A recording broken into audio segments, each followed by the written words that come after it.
So, AP, what was your take on the game? I know aside from that first drive in the second half, were you pretty happy with the effort? Yeah, the effort always is there. Physicality's there, the speed is there. We just got to keep cleaning up things.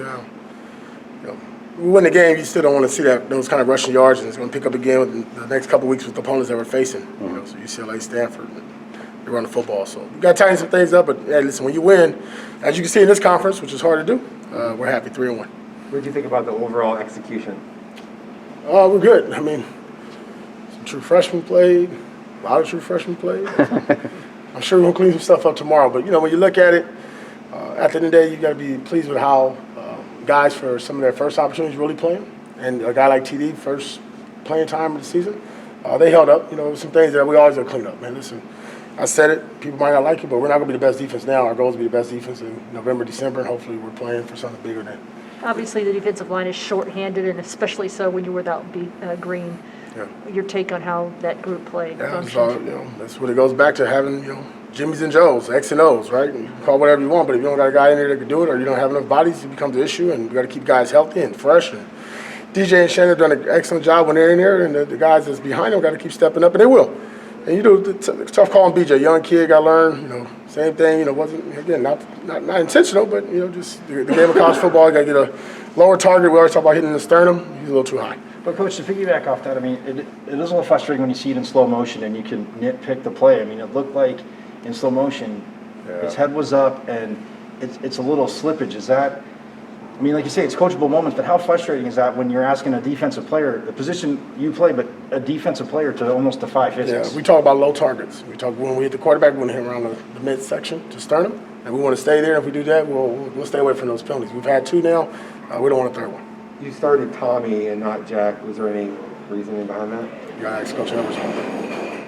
Was there any reason why you decided to play the younger guys more than that? We've been trying to get him out there. Just sometimes it happens, and you try to, and the clock. We were about to put all our young guys in the last series, but the game was over. So as we go in the season, we plan on playing late in December and hopefully in January. We need depth, and that's just about building depth. Joe Moore made the best of his opportunity. What did it feel like seeing him do Excited. Called him out on, what was the first day I met with him? Tuesday. Called his name out, called his number out, him in 99. Told him they were going to play. Told 6 he was going to play, 32 was going to play, and 9 was going to play. And that's what we did, and he showed up. We're a production-based business. He produced. He'll keep playing. In the secondary, it looked like Jordan and TaMarcus had some added responsibilities with Jack out in the first. How do you feel like they played? I don't think they added. They kind of did the same thing. Jordan was at nickel. How do you feel Jordan did in the slot today? He did good. He competed. Had a rough week last week, right? You're all about bouncing back. It's all about the next game, next moment. He comes from that background. It's in his blood. He understands that, and he did a really good job. I was proud of him how he competed. And at the end of the day, if you play defensive back, you're going to give up some catches. It's just how you play the next one. What do you miss when Chase isn't out there? A 23-year-old corner, a lot of experience, 6 years in college, pretty good football player. Was that a concern coming into this game? No, that's why we felt confident with the young guys. And they didn't really throw the ball today.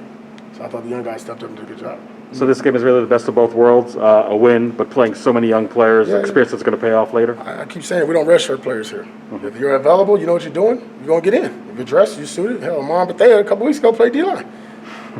So that's what happens. Merlin and Darian were around the football a lot, especially early on. What have you thought about just kind of where they're at right now? Yeah, even when I coach the backers, right, what I say, they're the heartbeat of our defense, and those 2 guys are. The better they play, the better we are. And, Black got nicked up a little bit. He'll be fine. He's just a physical player, man. It's hard. Try to protect him. You want to go back in the game. Like, man, come on, we're about 20-something points. But UCLA going to run the ball 60 times on us next week. So, when those 2 guys are playing, they set the tone, man. Along with Soley, Eric Gentry's starting to come into his own. You can see that now. Every time he goes in, he kind of flashes. We'll keep dialing him up as well. Thanks, everyone. Thanks, Coach.